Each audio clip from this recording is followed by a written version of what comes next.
Force with Friends podcast is back, and I do have friends this week. So Kevin has returned. I do have at least one friend most of the time, so we can get things back rolling. I know Kevin is the main attraction here anyway. So a lot of Star Wars stuff, though, has happened in your absence. So that's true. Yeah.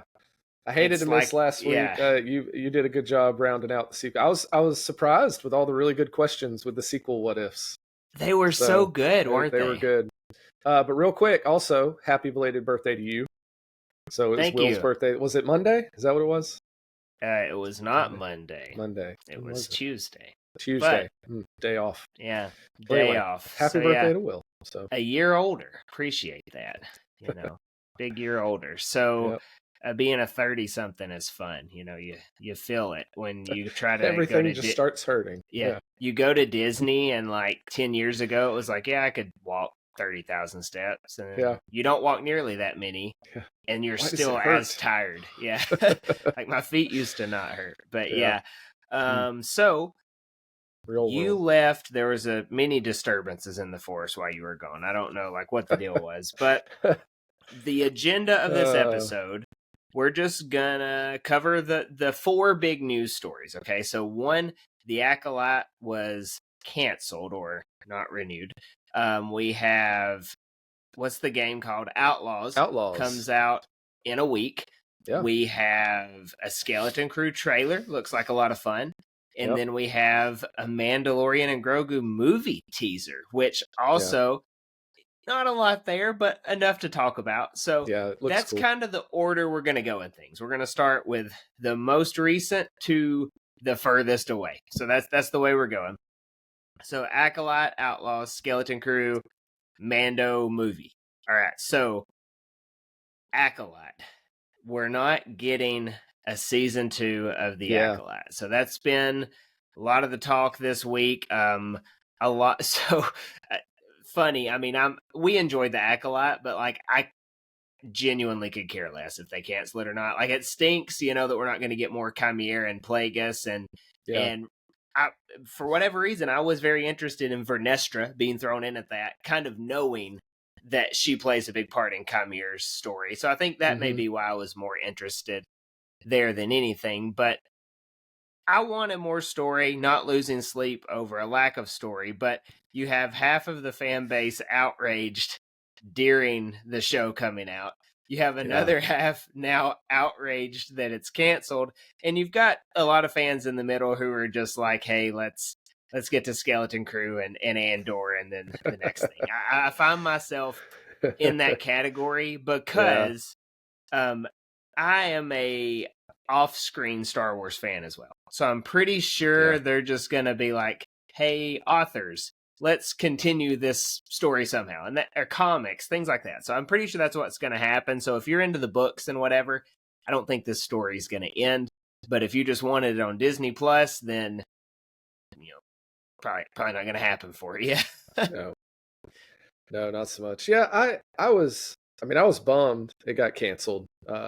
Not because it was the greatest story ever and I needed it to continue, but it's just such an interesting time period, right? We're losing a show set in a really cool time period, with some really cool things that were introduced, with Plagueis coming in. I mean, it had some high points. The choreography was fantastic. You know, I think it was a show with some big ideas that it just didn't execute well. Yes. And then you add in all the other noise, which was crazy. I mean, good gosh, covering the show every week in the comments that would come in. Ducking. And, it was just, people were just mad. I mean, we'd say something good and people would be mad. We'd say we didn't like it. People would be mad. It didn't matter what we said. So, I'm not going to miss that part, but I'm bummed. I really wanted to see more in this time period. Chimera was a great villain. I hate it for the people involved with the show, because despite the rhetoric around it, I think the people that made it really love Star Wars. I think that's evident in a lot of the stuff in the show. So, I don't know. I think at some point Disney's going to have to take a risk and maybe try to curate something that may not go off well in its first season. because I'm a little concerned. All we're going to end up with is the Mandoverse, because what else is there right now? And I'm not hating that, because I love it. Yeah. But it's kind of like the Avengers, right? Like the Avengers, Disney went all in with the Marvel thing, built up to Endgame. It was a huge spectacle. Everybody loved it. But where has it been since then, right? It's been bad. And I don't want that to happen with this. Like this big build up, they throw everything into the Mandoverse, and it's great and it's amazing, and the film, it all comes to this great head. But then what's after that? Disney's got to figure out a way to curate some other stories. One of the things I liked about the Acolyte is it was different. Most of the stuff within the Mandoverse is pretty similar tonally, just in terms of the storytelling and stuff. And so now Skeleton Crew, which we'll talk about, might feel a little bit different. But even then, it's supposed to be more of like a limited run. And so I don't think I just worry about what the future is for Star Wars shows, right? Like this didn't do great. The numbers weren't there. They canceled it pretty quick. But is there a space for a show to not do well, and maybe they try to build on it and try to make it better? Because I think we need some other shows. We need some other time periods. We need some other stories. Not because the Mandoverse isn't good enough, but because it's going to end at some point.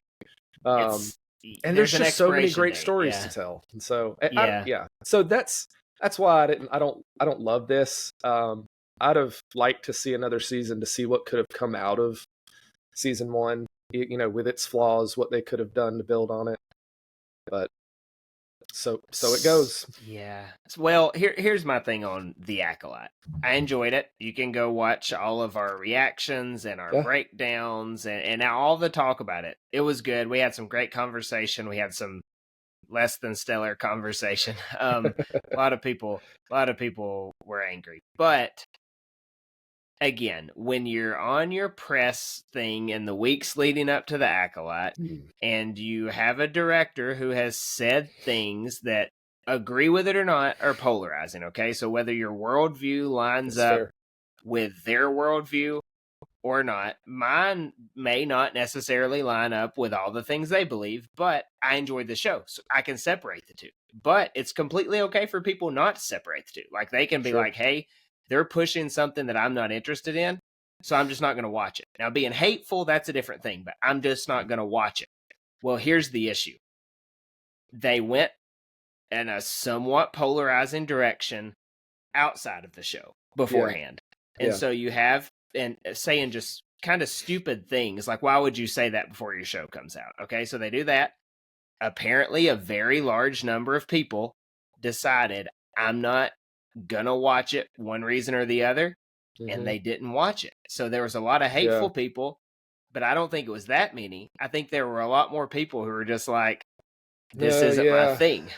I think you're right. I think the perception going into this show had already really, really hindered it, and really made it a risky show. You know, and again, it has nothing to do with what you believe or don't believe, but it's a fact, I think. I don't think anybody could argue that the discussion around the show before anyone had seen it didn't do it any favors at all. Which again is completely separate from the show. You know, I see what you're saying. To be as diplomatic as possible, people vote with their eyeballs and their remote controls, and that's what happened here. And so, more power to you. There are some things in life that I do the same thing with. Star Wars isn't one of them, but there are some things that I do that with. And so, that's fair. Cool for y'all. It happens. I hope we get more Plagueis and Chimera. Man, I know. Other than that, I think Disney. Now, you say you worry like where Star Wars is going. Could, at the same time, is this a bit of a learning experience for Disney for saying, okay, there were some things not socially or outside of the show, but there were things inside the show that someone signed off on that were just for no reason whatsoever inflammatory. Why would you do it? Okay. So you don't have to have these twins being conceived by the Force to tell an interesting story. You don't have to have Ki-Adi-Mundi show up to make this an interesting story. The one character that, and again, I'm okay with this. But the one character that you would probably not choose to be there because he delivers the lines. Like, you don't have to have those things, and it's almost like you're doing it just to be cute. Well, it's the school of mess around, find out, and that's what you did. So you don't have a job anymore, and keep learning. So that's kind of it for the Acolyte. I get what you're saying. I just hope the lesson that they don't learn is, we can't try anything new, right? Yes, because we can't take chances. The best part about this show was it was a great new setting. It was at its core, there was an interesting concept and an idea there. Very. Again, issues with some of the execution, character motivations, those types of things we talked about. But, I loved that it was something different, and I hope Disney doesn't balk now at new ideas and at new things. So take calculated risks. That's the thing. Take a calculated risk. Yeah. So, I mean, Ahsoka from our high-level executive experience running large intellectual properties. Yes, that's armchair quarterbacks. But the prequel hate was just severe, right? Like, you were a little bit older than me, so you saw some of that. Like, I was like middle school age, so I was kind of shielded from that while it was happening. So a calculated risk is bringing Hayden Christensen back into things, and things going well. Okay, that worked out. So now that's a safe calculated risk, if you will, but still, people could have been like, "Man, his lines were horrible in the prequels. Why would I want to see more of him?" They could have said that. Because his lines weren't incredible. He was given some rough stuff to say. But he comes back and everyone's treating him, like, the Beatles are going on tour, right? Like, it's the reunion tour. So if they can do things that are semi-risky and it still work, I hope they don't ditch these time periods. I hope they still want to fill in that gap between the High Republic and Episode 1. I just hope they do it in a wise way, and this wasn't the wise way to do it. I don't believe. No, it wasn't. And I don't know if I can handle covering another show like that. That was exhausting. Made some money off of it, but other than that, got the views. You got the views. Okay, people came to be upset. Yep. Hey, outrage pays. So, it does. Thank you, Leslie Headland and the Acolyte. Appreciate that. But outside of that, that's about all I have to say about the Acolyte. Moving on to more positive news. So we got a video game coming out next week. Outlaws. I haven't pre-ordered or anything yet. My video game time has greatly diminished with a newborn. I did buy the new NCAA game, played it a lot as it came out, and now it's less. Just sitting there. Yeah, I mean, I still play it every night, but less than I would like to. You got real football to watch soon. Yeah, there's that. That's true. I'm assuming I will be in the same situation for Outlaws, so I'll probably grab it on Black Friday or something. Try to play it somewhere on the holidays. But I know you'll probably have it sooner than that. Yeah. If you've heard me talk about video games, Star Wars and video games is an area where two of my wonderful passions intersect. So So I probably will get it sooner rather than later. Now, this game got some flack when they first announced it, because what I'm not doing is buying that crazy, what is it, like $130 it may be deluxe edition. That. It's crazy. I'm going to look it up. It's essentially like double the price of the game, and you get it comes with a season pass, which I guess they're going to make some more content for it, that's not unusual nowadays. Gotta make the money. Dang, season passes are normally like $20, $30, $40. Not double the price of a video game. But you get to play it 5 days early. So is it 5 days early? Because NCAA was like 3 days early, and you had to pay $50 more. I hate that. I hate that. I mean, I get it. It's a business, and if people are going to pay it, people are going to pay it. $135. That's wild. Ultimate Edition. That's crazy. That's wild. And it does come now. What's going to be in the season pass? Maybe they're going to support this game for years, right? Maybe in the long run, the season pass will be worth it. I don't know. Maybe it'll give me a $75 coupon for something to make it a reasonable price game. Yeah. So, when I feel like when it got first announced, people were like, "This is a problem waiting to happen," right? And I think Ubisoft's name stuck to it didn't help. Apparently, that's a hot button topic. Well, people had grown tired. Ubisoft had kind of became known for making these open world games that made pretty formulaic, right? And it was They're all the essentially you same. go out, you find something that opens up your map and it shows all the points of interest, and then you just go to all the points of interest. Which I hate. I really hate that because I feel like it removes all the exploration out of an open world game. Once you add points, it's like, this thing is here. This thing is here. It's like, what's the point of exploring? Sorry, that's a side topic over my that's head. going to make me angry. But yeah, I'm optimistic though. You know, this is not made by the Ubisoft developers that did like Assassin's Creed and Far Cry and all that, where we had that kind of open world format. And Ubisoft's recently, they've started kind of changing things. I think they realized people got tired of it. But anyway, this one's made by Ubisoft Massive, who made The Division, which had some pretty solid shooting mechanics, right? So we know this is kind of a third-person shooter. It's a shooter game, yeah. And then the recent, that Frontiers of Pandora game, that Avatar game that came out recently. Oh, yeah, okay. Ashley wants to get that game, but she'll never pull the trigger on it, pun intended. It was reviewed okay, but one of the high marks was that it was a really like nice open world with a lot of exploration. So they said it was pretty as well. Yeah, and so I'm hoping. My big thing is I'm just hoping like exploring feels rewarding, right? Right. You know, you go back to I spent hours and hours playing games like Oblivion and Skyrim from the Elder Scrolls. And like Those you open up the map. You open up the map when you first start and there's nothing there. Like there's no icons. It's not littered with stuff. It's whatever you find ends up on your map. And I love that because it encourages more of just what's that thing over there rather than oh, I have 7 question marks. Let me visit each one and see what, you know. Yep. So I'm hoping there's a bigger sense of exploration. But I'm excited for it. I think the time period's really cool, right? In between 5 and 6. I think there's a lot of fun stuff they could do with that. It's so those time periods between 4 and 5 and then 5 and 6, that's like golden story material for the comics. So empty. Yeah. And so it's going to be golden story material for the video games. Eventually will be golden material for animated series, I'm sure. Maybe Disney will have the gall to actually do a live action in between those at some point. Cool. I don't know. Yeah. But I am very excited. Now, I'm sure I will be spoiled by the time I get to where I buy it. I may actually just watch all the cutscenes beforehand just because, and I may not buy the game. Yeah, like that may save me $70.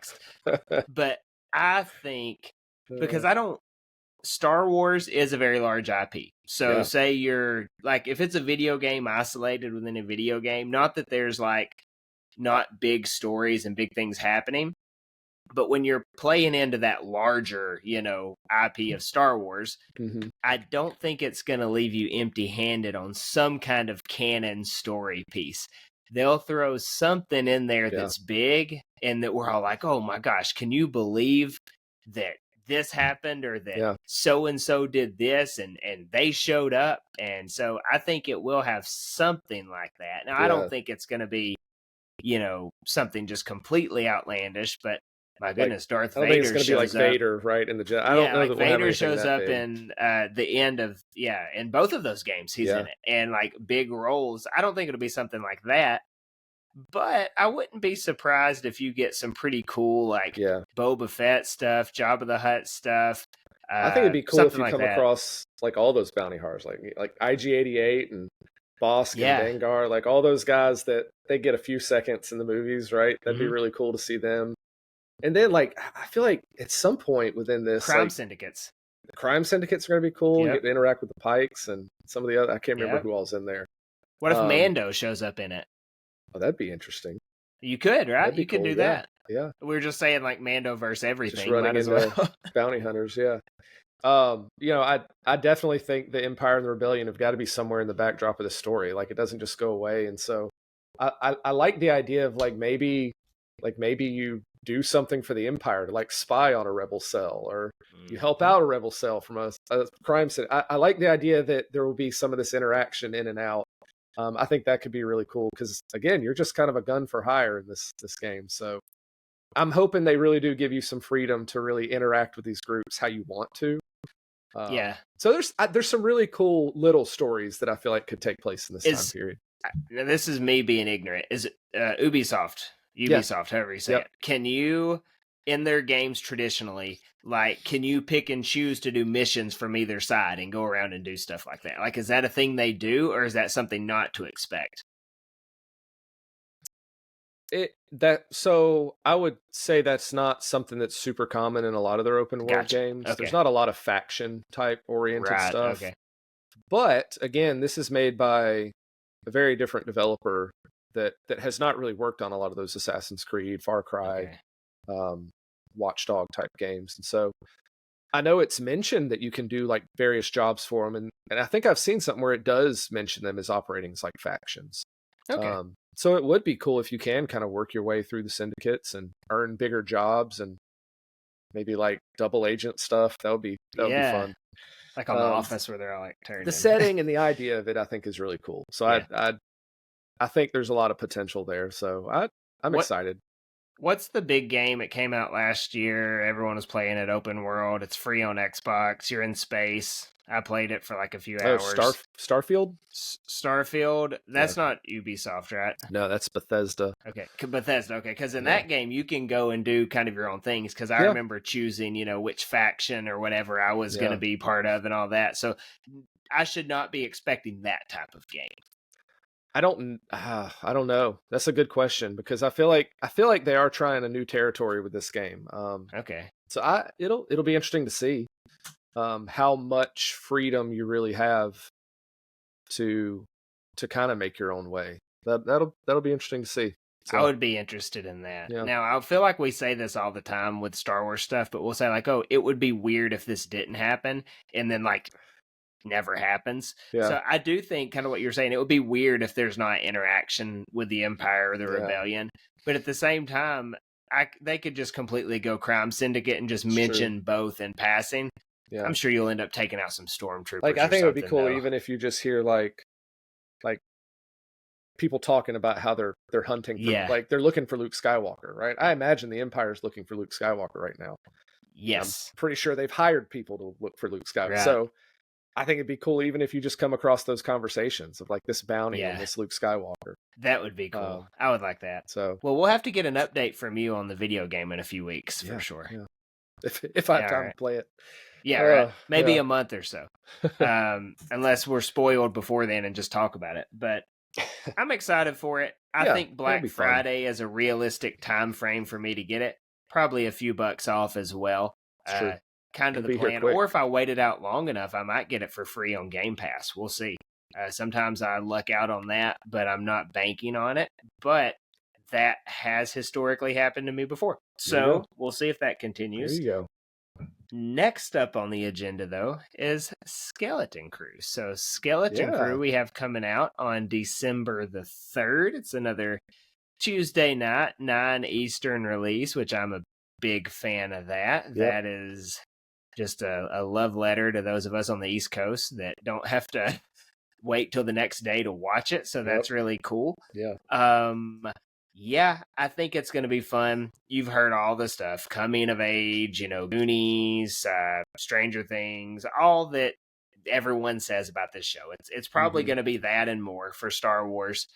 It's kind of strange that Star Wars hasn't explicitly kind of done this yet, that it's taken 50 whatever years to get to this point, however so many years it's been. It's been a lot, almost 50 years.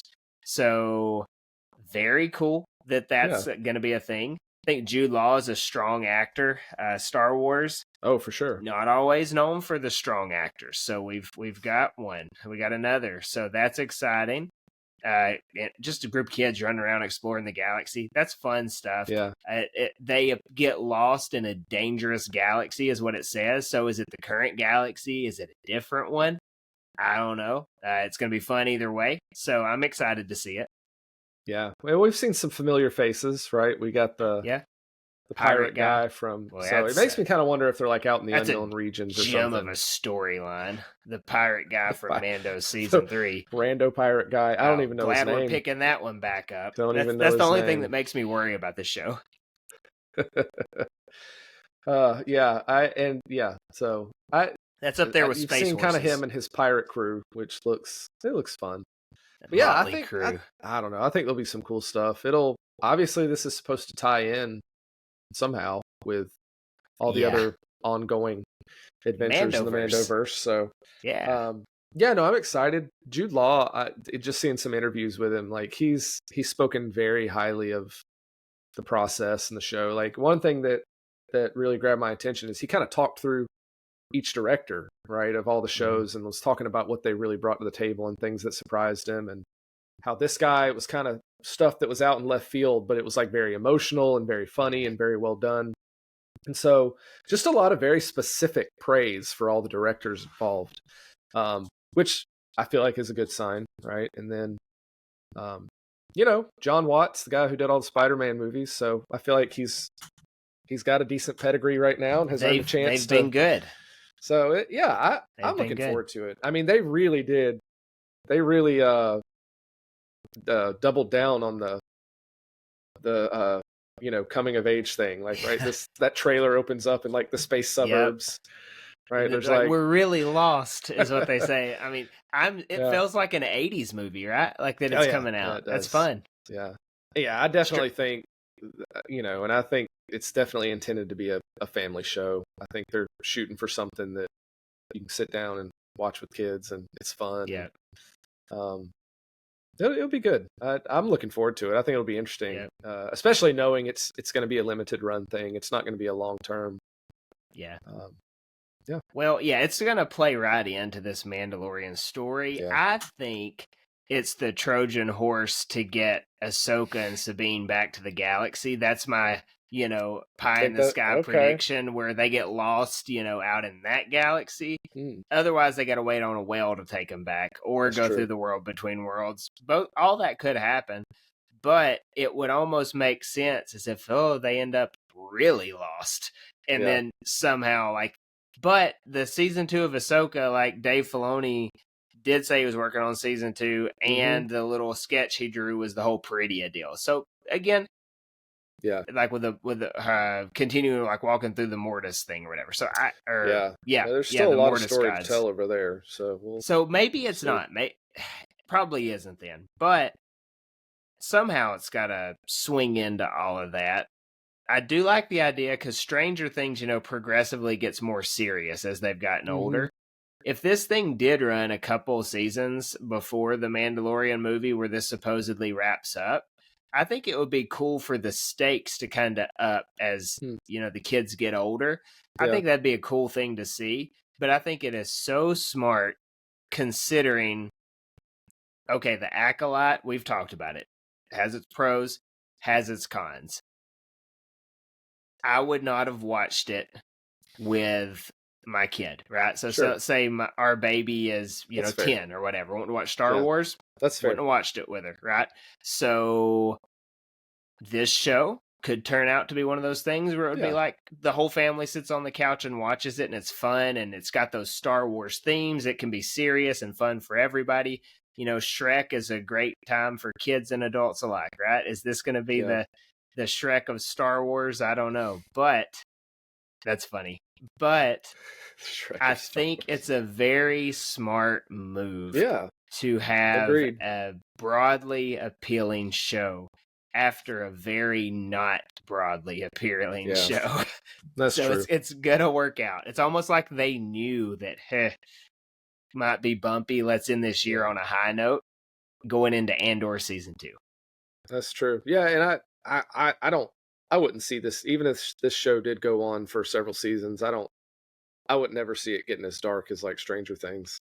No, it's not meant to be. I mean, that show was really intended to be for the kids who grew up in that age to have kind of a darker show. Yes. But that's interesting though. Your point about Ahsoka and Sabine, like, it would be a really interesting move if somehow the end of this show is that's where they end up. They come back, right? Like they're doing something on this end of the galaxy with whatever this Jedi stuff is they found. It seems like they found something. They run into a Jedi.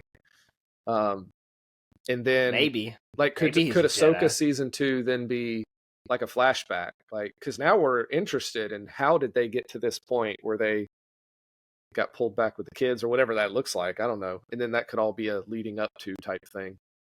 Could be. I don't know. Or they could do that. I mean, depending, the Mando movie doesn't come out till 26.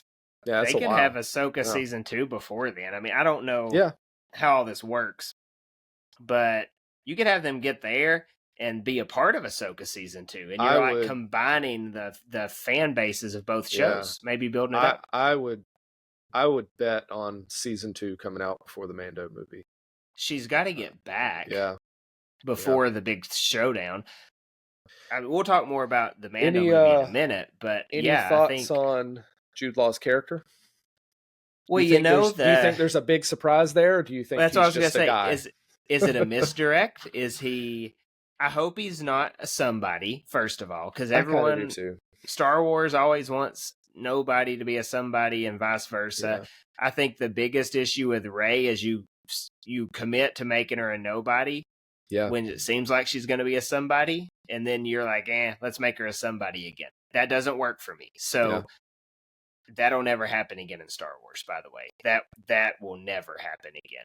But I do think if he's just some guy, maybe he's not even good. Like, they're like, oh, you're a Jedi. Yeah. And, what? I mean, I'm sure he will be if they're following that blueprint of, the guy leading the kids through trouble or whatever, like, the wily veteran of whatever.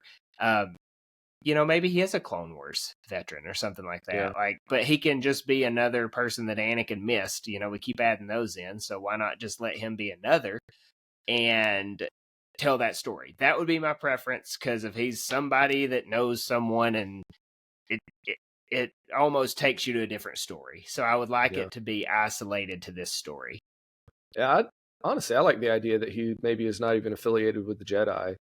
Maybe he's just a kid who came through the path, right? Like, during that time where they were rescuing Force-sensitive people, maybe that'd be cool. He got rescued through there, got taught a few things, and has just been kind of, maybe he's stuck in the unknown regions or something, right? Yeah. Maybe he's been trying to find a way out. So I think, I think they got to be careful about every time there's a new character being like, we're going to make it this Legends character, right? Like, it works for some people. Like, obviously, you can bring Thrawn in, and a lot of his circumstances have changed. That's right? a big one, yeah. It's not the exact same setup. You can't tell the exact same story at this point as what books are, because the surrounding circumstances are different, but the character is still very much intact, right? The core idea of themes. Who Thrawn you pull themes. Is there. And so and that's what I like. I don't want to just pull in names just to say, hey, we reference this guy. Like, you're going to bring him in, bring the character, right? Bring the core of the character. So I'm curious to see who he is. I like the idea of him being. So one of the things we saw in Kenobi was the Halcyon name on the path. Oh wall, and that goes back. That references like the Halcyon family, who became the Horn family, and Corran Horn was a big character. In a lot of the legend stuff. It doesn't need to be him, but like you could create that archetype of a character, right? Of somebody who just comes into this Force thing, is not really affiliated with the Jedi, but someone in their family had that history. I think there's a lot of space to play with those same types of characters without having to make it the character. So you don't want him to be a Palpatine clone body.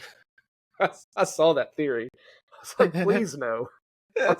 I swear, if anyone in this movie is or the show is Palpatine, I'm gonna lose it.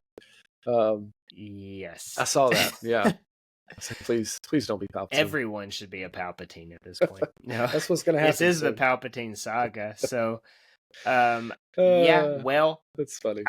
Don't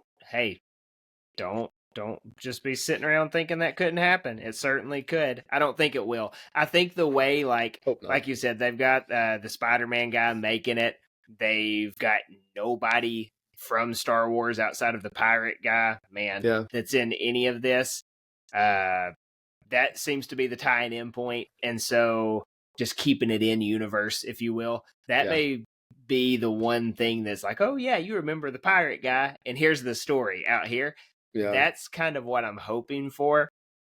I think it'll be good. Like, it'll give you all the nostalgic feels. Jude Law has said that, like, if you're not a Star Wars fan, you're going to enjoy it. Yeah. If you are a Star Wars fan, you're going to like it even better because there's Easter eggs and stuff thrown in. So, like, keep it to Easter eggy stuff. You know, don't make it silly where everything's an Easter egg. But, like, in Andor, you've got what's the guy's name? And he's on Coruscant when he's wearing the wig, and he's got all those antiquities in his residence. You know, they got, like, the Naboo thing. What's his name? You hadn't asked me, I could have told you. I know, I can't think of it. You talking about Luthen? Luthen. Yeah. Yeah, Luthen. So he's got all those things, like the little respirator mask for the Plo Koon creature, whatever they are. Like, things like that, throw that stuff in there, right? Sure. Because we can be like, oh, pause it and see what you can see. But don't make it to where it's like, oh, this and this and this and this, and it ties in here. Like, just give us some fun things like they did in Andor, and let us move on with it. But I think, well, thus far, the Bad Batch is the best Star Wars we've had this year, right? I would agree. This calendar year. Yeah. I Easily. would agree. Easily. Like, not I don't even think it's close. Like, Acolyte's JV compared to the Bad Batch for me personally. Yeah, I agree. Yeah. No, I'm looking forward to this. I think it's going to be good. I think this is going to be the best, probably. If you approach it with, I mean, understand we got a bunch of kids in this show, so, like, expect some bad dialogue sometimes, some silly stuff, like, but get over it, right? Like, it's a kid's show, enjoy it, have fun with it. You know, I think if people approach it with the right attitude, it'll be a lot of fun. So I agree. I think it'll be a good time coming out around the holidays. That'll be fun, you know, just sitting around, all that. You might get some holiday cheer out of the viewers, even like, oh, you know, everyone's just kind of happier around then. So, like, it's true. Whatever, you know, we like this show. That did not work with Book of Boba Fett, but we'll see how it goes with this one. So maybe that's a bad omen. I don't know. We'll see. But that brings us, speaking of the Mandoverse, to the Mando and Grogu movie. So at D23, I've seen the video. You've seen the video. Yep. It's either John or Dave or maybe both come out. I think they're both out. They both come out and they're talking, you know, corporate jargon. And then they're like, we have something to show you guys. And so, because they were saying, like, we're not going to have another D23 till right before it comes out or something like that.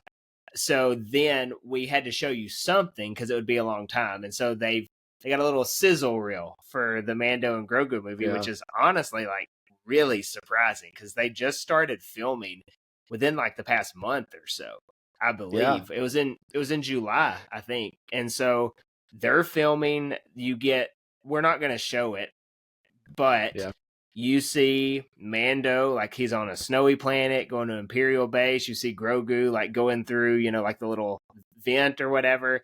You see Zeb. It appears that they're in a Razor Crest again in that clip. Yeah.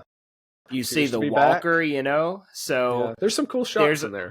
There's some cool shots, you know, just your principal stuff, right? Like just your basics, nothing big. But I think showing Zeb there was pretty smart because we're talking about it. So got people interested.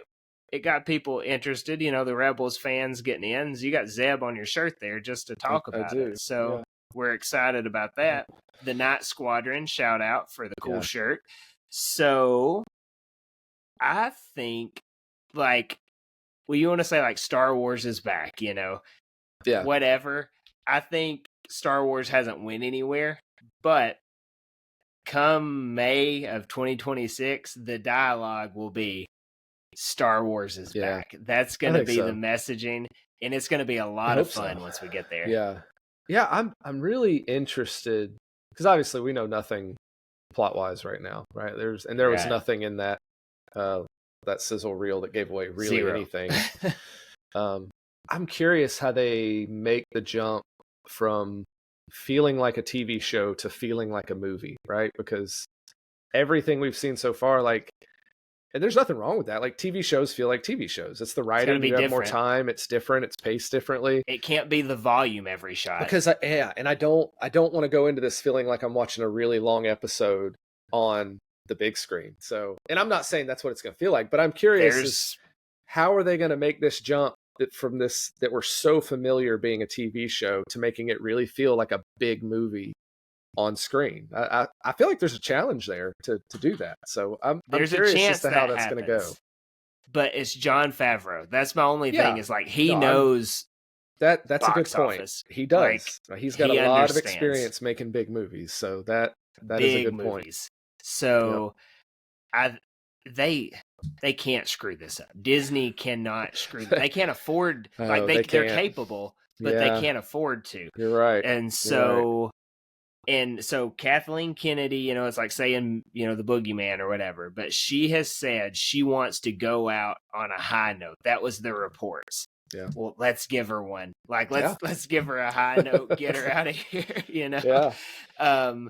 And I think, you remember when the new Top Gun came out, and it was just like, I never saw it because I don't go to the movies that much, but everyone, like, rarely any bad things about it. Supposedly just simple action movie, like appeals to the masses.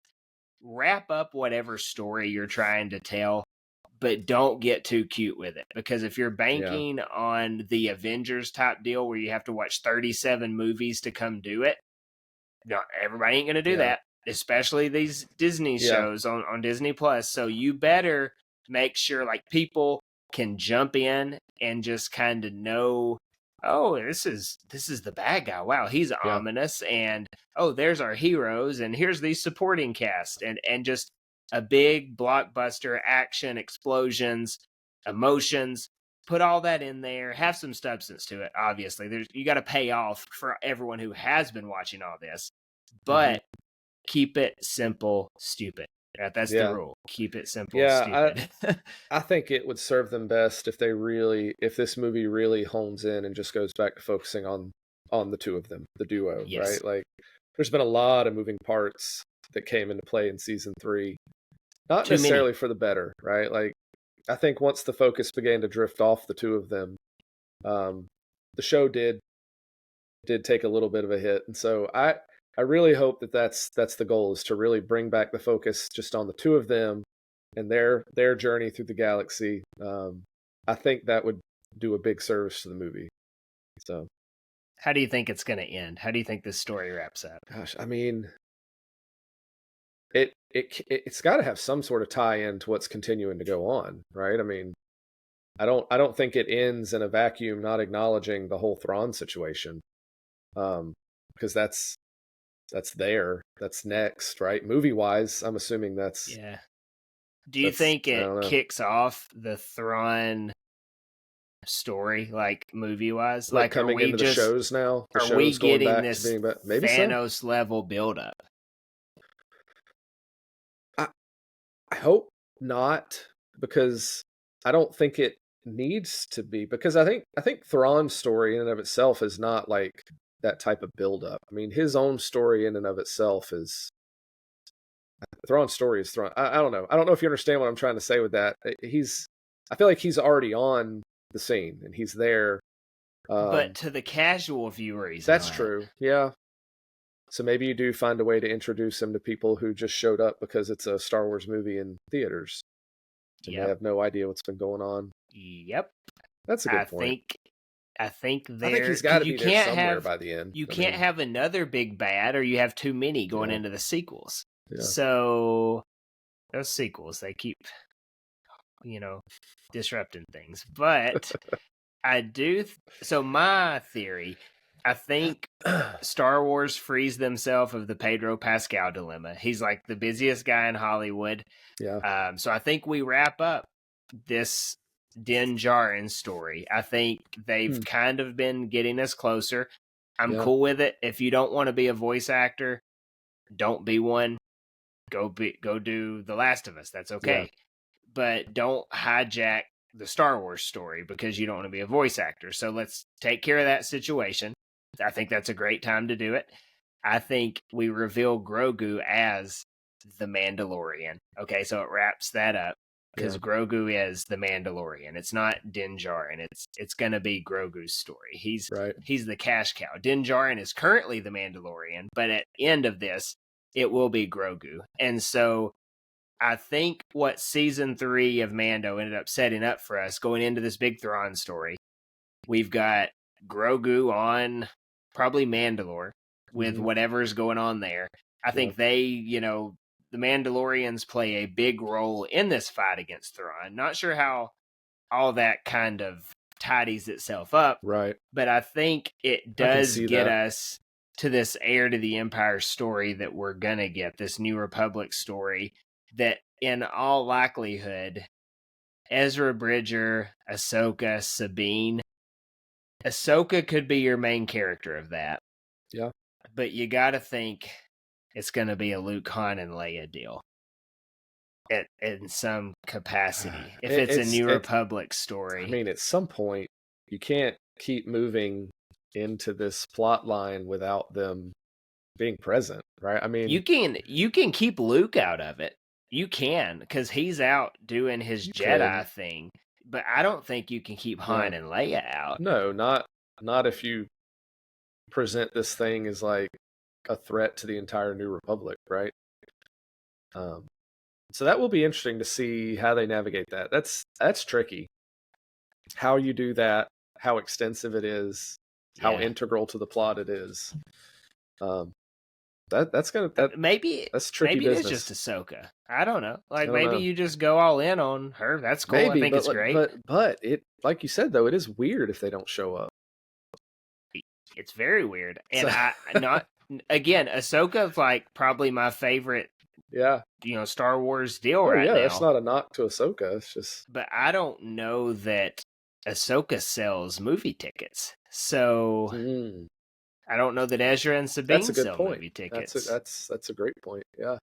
So I do think Mando sells movie tickets, so maybe they let him live and he stays in this big New Republic fight. Maybe that's his last hurrah. Yeah.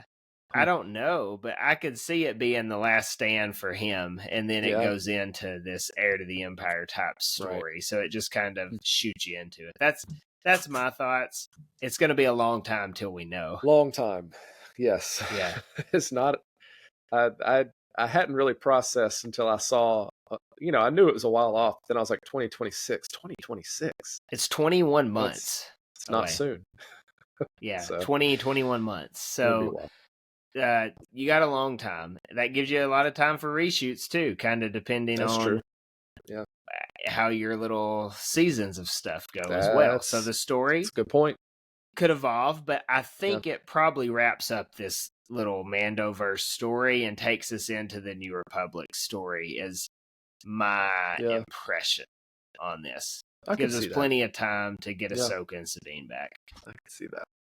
Yeah, so that's what I think. Really excited for it though. So yeah, oh yeah, should be a good time. So I don't have anything else to say about the Mandalorian or Acolyte or any of the rest of that. So I think that's been discussed ad nauseum, all of that. So we will call it a day on this one. But let us know in the comments what you thought. For sure, let us know what you thought about the Acolyte cancellation. Are you happy about it? Were you wanting more?